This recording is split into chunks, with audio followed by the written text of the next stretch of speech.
السلام عليكم ورحمة الله وبركاته. الشمال كفونا زالتم توتا في كبجمتو توم ترمو زرزرتو كم زرتني تينا كافي كبجان كني سندرا زراتو. أرندي مشا براك كبدي اسمي فيزرتشو ده مشا هاتيك أكمل ده مشا ببريدا بريد كشو رانجي شو أوبليتين كنا تدوي كبدي اسمي فيزرتشو ده ما شاء الله هدو بريدا مشا ببريدو ده جرو بيشانكم بريمة القرآن بتاعي جتوا. ورون مشاهين بتاعنا التاني يعدني بق أول ما كبر بود بتاعنا كجتان جلا بتشوفين دندي تنا كوبلتي كنا كنا تتيجي شورا كوبلتي كنا كنو جلا بتاعنا جستي بود اللي وان رد بدأ شو بربادو في أما وانو ما جانا أنا بتي بود جت أملينا بتاعته وانا جانا بتاعته ورون كرورا كاسيك أبتاني اللي جرا كنا قلت كاسيتي جي أكن اللي وان حجنا بتاعتني جي تعمل اللي واوي بتاعتني بكتو كل رأكس الألفاتهم بيكني بكتو كل رأتي الألفات إيه نبتون بتاعنا نشوفه جلا جاف بتاعتنا مويا كاسيتي إثني تشانسي أما الجناني زيتو كبري أركان أباشو أبو مجتوان كيفي جلا جاف بتاعتنا موسى اللي هي الألفات سو ما هم بيكن مش هذا إيه بتاعتشو دندي تمشي أكون سنة كده أزبرت كنا فراشي سديه في تراسي سجالي كسمة تراسي سجالي في بتراسي سديه من تعفي وجين أكنا كالفتة زوجته إسمه لو بربادين أكنا كنا نلي أزبرت كنا سنة كده كنا زوجته فراشين كوني فراشي سديه في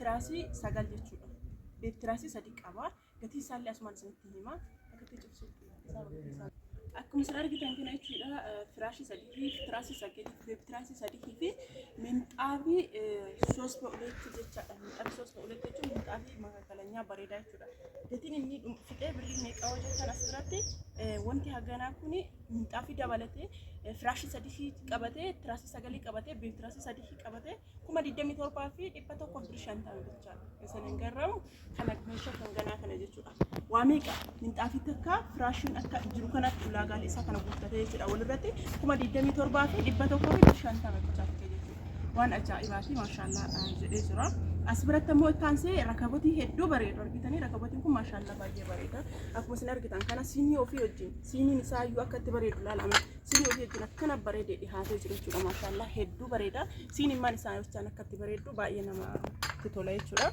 ركبتي دبي نمني بتشوف هاوي هدو قبل ننزل ثاني من أسبرتي وبلدين تنا ما شاء الله هاوي هي يرو إيراتوري ركبتي يرو تندو ما يونتي تلا هاوي هي تروجتة أسبرتي بتتجر تشوف لكن وقت أسبرتي مشاي مين قبسين تلويسا كوني كان جبانا الرتاو وركتني كوني كان جبانا الرتاو ما شاء الله بريدة كون كجبانا الرتاو جبانا أسرة كاون قرونا مكان فجيسا كون أمويو كسكواراتي تشوف مس أنشا سكواراتي مس كتكنا فموجود تشوف ما كأوفيك أبا كون أمو أسبرتي كهيباناتي كتبري دور كتاني ما شاء الله قلنا مانو كانت يرودا في ستاني أسبرتي كانت تفيد مانو يو هدونا ما تطلعش أكيد أنا نيو أكيد تكسرك أنا دم لا كوني كهيت أناتي ما شاء الله هيك أجائب هيك كواليتي كنا يشوف نمون بتشوف بعدين كرك إنه كنت تسمع شراء هدو بريدا أكيد جرو كانت تجتشا سيني كانت جبالة في جتشا سيني أسرع إسن أرجع جستان كان سيني بريدا كواليتي كنا يشوف هنا كاتو سيني كون سيني أوريجينال أسيني هنا كأنه تكشكي تكرهين كأنه كدواي تيجي سيني اللي سيني إسن أرجع كان وجيل بريكم مديدن جهافي إبشان جتشا سيني إسن أرجع كان أكيد كانت تقول أجاري سكان وجين كم ديدن جهافي إبشان يو سيني كان هم بربانو ركبتي كان بيتشا بربانه كان كما ديدما كيسان قبل تاني ركبتي كيسان مش هيسا كان قف وجين بتجودن ديدن سيني قف الرحلة يجون التأسيك كيك دابقولو يمكن كوكسي تجاه إنكم كوكسي تنديك كما يروبا يكون ديكاني كوكسي تنديك كما إن كان رات سلامة شو أكون قلتون أركتاني كن اللي كيسابها كن اللي رابها جس شو نت فكاتة سني ديها تجرا مددرا جهات أركتاني أبا جهات أبا مددرا جهاتي ما شاء الله هدو بريدة كن سنار كتان كان جرا شو هدو بريدة كان سني ديها تجرا كن سنار كتان كان أبا مددرا جهاتي إني كن اللي بريكما توربا يشوف نمن تجوار بعد إني كن اللي بريكما توربا أسبرت تمويو كإسن أركتان جت فرموزي هدو بريدة فرموزي ورك أما كان أركتاني فرموزي ورك أما كن أكنا بريدة سني ديها تجرا إني اللي بريميكا بريكما شن بيتشال يشوف أركتاني بريكما شن بيتشالان تجوف هندان ديتان يشوف هدو بريدة كأجائباتي كواليتي دا أركتاني يوبستان كان جاي قبلني وكان كان جاي إساني هدو بريدة كواليتي دا إني اللي بريكما شن بيتشال يشوف أسبرت تكسم ammallee moqorqoraa quality qabu jechaadha. Maxalayaa waa hunduma ofii of keessaa qaba argitanii maxalayaa illee ofii of keessaa qaba maxalayaa ofii qabu jechuudha. Makarajiin kun litiriin isaallee guddaadha. Akkuma isin argitan kana maashaallah quality ka ta'e jechuudha. Moqorqoraa kana namni barbaadachuu barbaadanillee gara keenya kootaas hin jenna. Moqorqoraa quality namni bakka akkanaatii fi hirmuuji akkanaa qabu kuni moqorqoraa kana osoo bitattanii maashaallah baay'ee bareeda. Gatiin isaa birrii 1,800 qofa jecha. 1,800 qofa bitachuu ni barbaadan gara keenya kootaas hin jenna. Asirratti ammallee taasise ka buddeenaati jechuudha. Ka buddeenaa osoo isinitti mul'isanii siinii kana namni hedduu jaalatanii dubbisaa jirtan argitanii siiniin kun siinii bareedaa ka ta'e jechuudha. Hin qorrisiisu muuqiif yoo barbaadan wantoota garaagaraatiif yoo barbaadanii itti fayyadamuu dandeettanii shaayii aananii waa hedduuf jechuudha. Waa hedduuf isin gargaara hin qorrisiisu. Asirratti kinooti obboleettiin teenya lama bitattee akkuma isin argitan kana lama bitattee jechuudha. Maashaallah hedduu bareeda. Lama bitattee tokkochi birrii 600 fi birrii 30 jechuudha. Fireen tokkochi 600 fi birrii 30 jechuudha. Firee lama 1,100 fi 200 fi birrii 60 bitattee jechuudha. Asirratti illee ka buddeenaa fi ka daabboo jechuudha. Kan daabboo kana balleessanii mul'isee jira. Nuti keessaa hin baasu jala akkuma isin argitan kana jira jechuudha. Hidhamee jira waan ta'eef inni kun 1,100 fi birrii 800 hin beektanii. Ka buddeenaa kanallee engaddirlee isin foraabee jira. Ammallee obboleettiin teennallee diggaamee bitattee kunneen irratti hidhamee hin jiru jechuudha. Kan gadda irra hidhame isin mul'iseen kunniin biloon isaas keessaa irra hidhamee hin jiru. Hedduu bareeda maashaallah baay'ee ajaa'iba. 2,000 fi birrii 500 qofa jechuudha. Namoonni bitachuu barbaadan meeshaa quality ajaa'ibaa kana bitadha. Hedduu bareeda. Meeshaa akkanaa kana yeroo soomii kan yeroo arafaa yeroo ramadaana garaagaraa kan yoo akkanatti firish gootanii qopheessitan hedduu bareeda mana keenyallee bareechisa jechuudha. Argitan kana ittaansi maashina shunkurtii maashina shunkurtii quality ka ta'e jechuudha. Namoonni galuuf biyya jirtan ramadaan illee gahee jira. Shunkurtii harkaan daakuun baay'ee ulfaata hin beektanii harkaan karattafuun baay'ee ulfaata. Inni kun quality tokkoffaa ka ta'e jechuudha maashaallah. Abbaa litirii jahaati dammoo guddaadhaallee wanti inni hin daa'imni hin jiru. Waan isin barbaadan daaka jechuudha. Yooti kaartoonii isaa kun kaartoonii isaa akkuma kaartoonii isaa irra jiru kana jechuudha. Waa hundumaayyuu daaka jechuudha. Maashaallah qualityidha. Namoonni bitachuu barbaadan bitadhaa isin jedha argitanii quality ka ta'e jechuudha. Kinuuti tokkoffaadha. Ergaatanii masbiratti tokkoffaa isaa ta'uu isaa asirra argaa jirtanii kunuuti maashaallah baay'ee quality ka ta'e waan hunda waan asirra jiru kana hundumaayyuu ni daagaa. Namoonni bitachuu barbaadan bitadhaa isin jedha maashaallah abbaa litirii jahaati motorri isaallee kunuuti argitanii. Huuziin isaa asuma keessa jira jechuudha argitanii akkasuma keessa huuziin isaa hedduu quality ka ta'e argitanii oriijinaaliidha isin himee jira. Inni illee birrii 4,000 fi 700 galee jira. 4,000 fi 500 ture 4,000 fi 700 galee jira. Kaalee sadii jechuudha. Namoonni barbaadan bitadhaa isin jedha hedduu bareeda. Inni biraa kaawyaa uffataati. Kaawyaa uffataa quality ka ta'e jechuudha. Royaalidha. Royaal Max jechuudha. Royaal Maxidha argitanii Royaal Masteridha. Royal Masteridha. Royal Masteriin kuni xiqqaa fi guddatu jira. Inni kun guddaadhaan guddaan kun hin argamu. Ajajaan fichisiise wallahi. Ajajaan fichisiise Addis Ababarraa ajajaan fichisiise Royal Masterii kana guddaadhaan xiqqaan hin jira. Masteridha. Irraa ishee irraa cufika. Guddichallee yeroo baay'ee guddaan hin argamu xiqqaan hin jira. Guddaa kan ajajaan fichisiise jechuudha. Gatiin isaa meeqa jettan birrii 3,000 fi 200 jechuudha. Warroonni bitachuu barbaadan birrii 3,000 fi 200 jechuudha. Yoo bitachuu barbaadan isin bitaasiniif illee inni biraa saanii ruuzaati. Saanii ruuzaa kun ruuza qofaa fi miti kan isin fayyadu. Waa baay'eedhaaf isin fayyada. Waan akka ataakiltii garaagaraatti isin fayyada. Furdinuma isaa bicha laalaa hanga furdatu baay'ee furdata.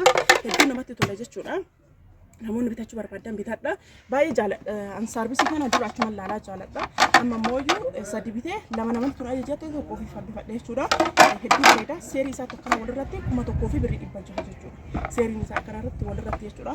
Ittaansii saanii nyaataati. Saanii nyaataa kun argitanii saanii nyaataa bareedduu taate quality fi furdoo taate jechuudha. Isillee birrii 2,000 fi 200 galtee jirti.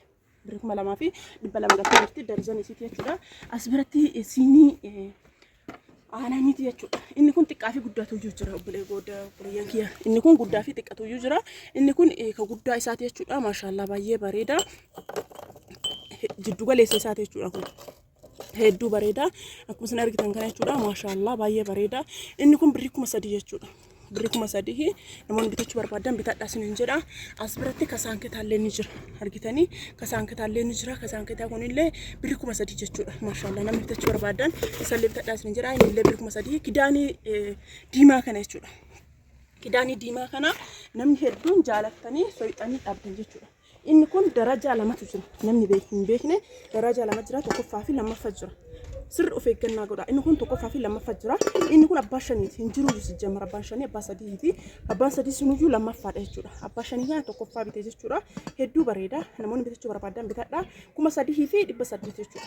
Tokkoffaan isaa 3,800 abbaa firee shaniiti jechuudha. Argitanii keessaa hiyyaa yaafne malee baay'ee dheerata jechuudha. Akkuma argitan kana wal keessa jira. Addaan hiyyaa yaafne firee shanii kuni 3,800 jechuudha. As biratti raanii guddicha jechuudha. Raanii guddicha ta'eetu kwaalitiidha. Dhedheeraa sanneeni hingana xaaxaloo akkuma argitan kan baay'ee dhedheeraadha. Dheerinni bichaayyuu miti. Tokkoffaa fi lammaffaa jira jechuudha. Tokkoffaa fi lammaffaa jira. Inni kun tokkoffaadhaani gatiin isaa 4,500 jechuudha. Hedduu bareeda. Meeshaa kanneen jaalattanii yoo bitachuu barbaadan keessumaan heeloonaan jedha isiniin jedha. As biratti meeshaa sukkaaraati jechuudha. Meeshaan sukkaaraa kun kan maayikaati. Maashaallah meeshaan sukkaaraa kana baay'ee bareeda. Kan maayikaati. Namoonni bitachuu barbaadan bitadhaa isiniin jedha. Inni kun maayikaadha. Hin cabullee waan feetan osoo gootanii waan cabuu miti.